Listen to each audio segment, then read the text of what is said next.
नमस्कार, prime news पर ground zero देख रहे हैं आप। मैं हूं आपके साथ पूजा मोहन पांडे। बुलेटिन की शुरुआत करते हुए सबसे पहले आपको बता दें, ग्राउंड जीरो में हम उन तमाम खबरों का जिक्र करते हैं जिनका सीधा सरोकार आपसे है और जो देश की तस्वीर और तासीर दोनों को प्रभावित करती हैं। तो वो खबरें कौन सी जिनसे आपको बाखबर रहना चाहिए? अयोध्या राम मंदिर चढ़ावा चोरी का मामला है और दूसरी तरफ जो खबर जिसका हम जिक्र करेंगे, लखनऊ कोचिंग सेंटर अग्निकांड में एसआईटी का बड़ा खुलासा सामने आया है। और इसके आगे जब बढ़ेंगे तो सीएम योगी आदित्यनाथ ने किसे कालनेमी कहा है, ये आपके जानने लायक खबर है। अगली खबर जिसका जिक्र बहुत ज्यादा हो रहा है चढ़ावा चोरी के बाद, वो है भरत तिवारी एनकाउंटर। इस मामले में सुप्रीम कोर्ट ने एक बयान दिया है। क्या है वो बयान, वो आपको पूरी जानकारी देंगे। सुप्रीम कोर्ट की तरफ से एक वर्डिक्ट आया है, क्या कहा गया है माननीय सुप्रीम कोर्ट की तरफ से, पूरी जानकारी साझा करेंगे। चलिए खबरों के सफर में आगे बढ़ते हैं। सबसे पहली और बड़ी खबर, अयोध्या राम मंदिर चढ़ावा चोरी मामले में सूत्रों के हवाले से बड़ी खबर सामने आ रही है। चंपत राय से चढ़ावा चोरी केस में 3 घंटे तक पूछताछ हुई है। तो ये बड़ी अपडेट आपको बता रहे हैं। चढ़ावा चोरी मामले में चंपत राय से 3 घंटे तक हुई है पूछताछ। सूत्रों के हवाले से खबर, पूर्व ट्रस्ट महासचिव का पहला बड़ा बयान सामने आया है। एसआईटी और पुलिस दोनों ने चंपत राय पर कई तीखे सवाल दागे हैं। चढ़ावा चोरी में मेरी कोई भूमिका नहीं है, ये चंपत राय ने कहा है। टिन्नू यादव ने गलत किया, उससे ऐसी उम्मीद नहीं थी। चोरी की जानकारी मिलते ही मैं खुद सक्रिय हुआ हूं। हमने ही संदिग्धों को पकड़वाया है। कार्रवाई लगातार जारी है। अयोध्या चढ़ावा चोरी केस में पुलिस और एसआईटी का बड़ा एक्शन देखने को मिला।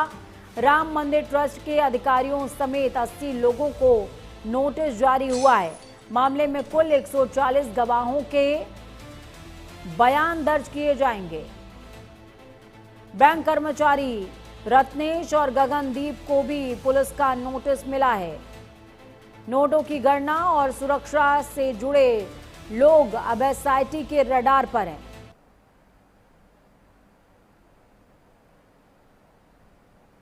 तो नोटों की गिनती और सुरक्षा का जो मामला है वो अभी भी फंसा हुआ है। और इस बीच जब चंपत राय से पूछताछ की गई तो 3 घंटे की पूछताछ में कई सारे तीखे सवाल पूछे गए।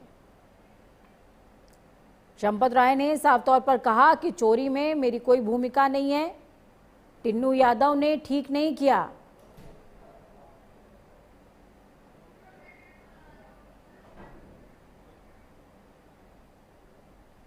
जैसे ही हमें पता चला हमने कार्रवाई की, दोषियों को सजा दिलवाई गई।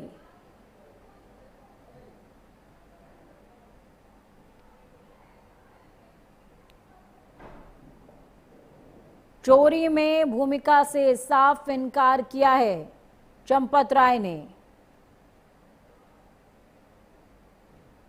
तो ये बड़ी अपडेट आपको बता रहे हैं। सवालों के घेरे में चंपत राय की भूमिका और इस बीच एसआईटी ने चंपत राय से 3 घंटे तक पूछताछ की है। चलिए इस खबर पर ज्यादा जानकारी के लिए अमित मिश्रा फोन लाइन पर संवाददाता सहयोगी जुड़ गए हमारे साथ में। अमित, 3 घंटे की पूछताछ और चंपत राय सीधे तौर पर पल्ला झाड़ रहे हैं। वो कह रहे हैं टिन्नू यादव ने जो किया वो अच्छा नहीं किया, कार्रवाई हो रही है, जांच लगातार जारी है, मेरी कोई भूमिका नहीं। हाँ जी बिल्कुल, देखिए जिस तरीके से पूछताछ की गई है पुलिस की तरफ से, पहले भी एसआईटी ने चंपत राय से पूछताछ की थी, लेकिन पुलिस जो है मामला दर्ज करने के बाद जो है पूरे मामले को लेकर तफ्तीश कर रही है। वैसे ही अब चंपत राय जो कि ट्रस्ट के महासचिव रहे हैं, उनसे पूछताछ की गई है। उनका नाम लगातार उछाला जा रहा था और जिस तरीके से नाम चल रहा था तो उनसे पूछताछ की गई है।